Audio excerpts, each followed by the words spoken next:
we knew that we were going to be the pilots, so we got together with Steve Starmer's staff and the WPS staff, and they went through the school, and they found the best locations for the printers and copiers that we were going to have in the school, and came up with a plan.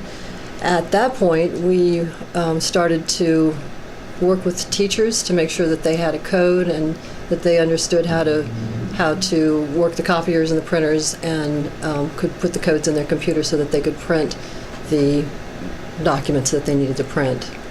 And then, gave them default access to one printer, and the other group got default access to the other. They had the secondary access to all the printers, but we found that by doing that, setting that up, it stopped from having too many people print and overburden one printer at a time.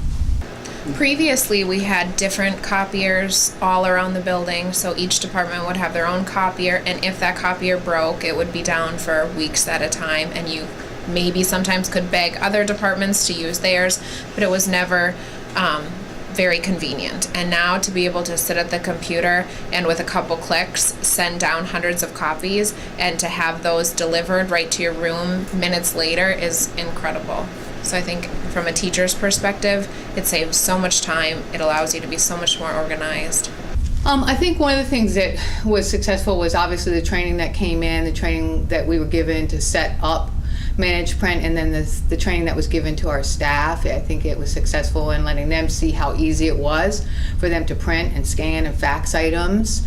I think it works well because the county and their committee picked the very good company, WPS, to provide service. So if you don't pick a good company, it's not going to work well if you don't get good service. Teachers were really skeptical at first that if a machine broke that it would be fixed within 24 hours, and that's never been an issue. It's so nice to know if a machine goes down that it will be fixed right away. I like being able to track the service history throughout the e-info, so that if we had particular printers that were having a problem, we could look at it and see what the service history of it was. Was it the service history, or was it the users that are assigned to that? Did they need to be retrained? That sort of thing. So e-info allowed me to see what the service history was, and I could track it that way. Another thing that works really well is that we have top-of-the-line copiers and printers. And so these copiers are able to collate, and they're able to staple double-sided, and it's just a flawless. I think our teachers now are accustomed to having the best copy possible for their students, and I think that also works well. Honestly, don't believe that there's anything to dislike about our system, the system we've put in place.